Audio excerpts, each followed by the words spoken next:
remarkable story of survival. For a week, family and friends of missing Canberra teenager Kathleen Bautista had feared the worst. And yesterday came the news they thought they might never hear. The 19-year-old was alive after running her car off a road in remote bushland. It's a remarkable story of survival. And joining us is ACT Police Detective Sergeant John Giles, who headed the search. He was there when Kathleen was found, and he joins us now. That must have been, as we welcome you to the show, a fantastic moment for you. It was a great moment, Cam. Yeah, it was a big moment. It was one of those moments that I think you'll never, ever forget. And she was missing since last Saturday. Obviously, the search getting more and more frantic. How did you actually locate her? So initially we had very little data to base our search on. The search and rescue teams were initiated very, very early on. But like I said, with very, very little information to base our search, we had a telephone ping, I guess, that actually put her to the west of the ACT in really heavy bushland that goes out towards the Brindabella Ranges. It wasn't until later on in the piece that we found another telephone tower that had also registered a signal from Kat's phone.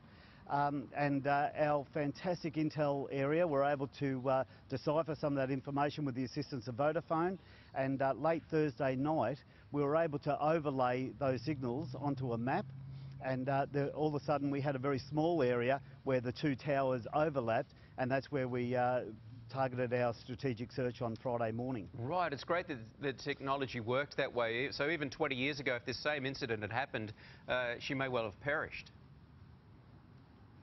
Look, it may have gone anyway, and even this investigation, 6 days is a long time for a young girl who's 19 years old, injured, and you know, less than 45 kilos wringing wet, to sustain herself but it really is a miracle story. Yes, and you know, looking at the photographs of Kathleen, she, as you say, she's so slightly built.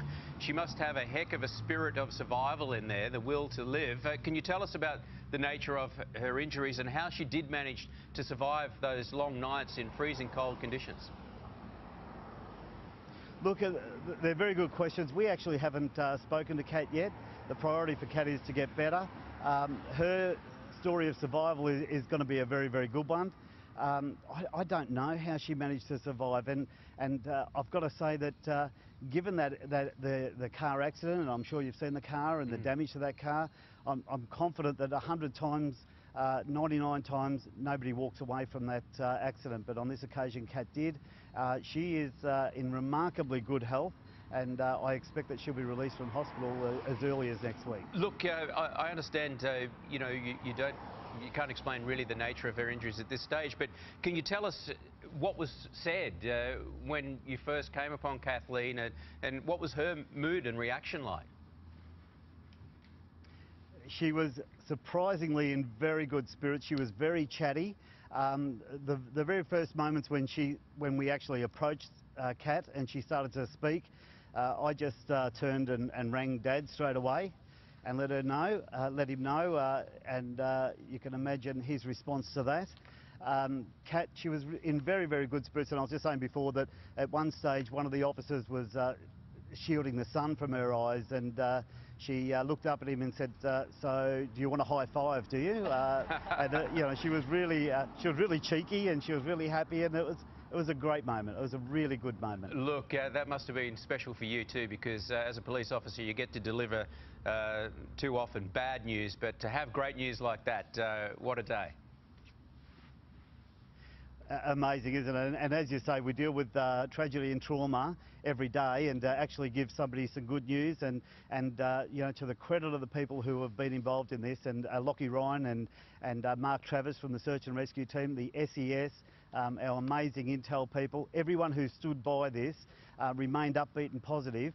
You can imagine that there was a collective sigh of relief on Friday morning when we got the news we were looking for. John Giles, thank you very much for telling us the story this morning, and pass on our regards to Kathleen.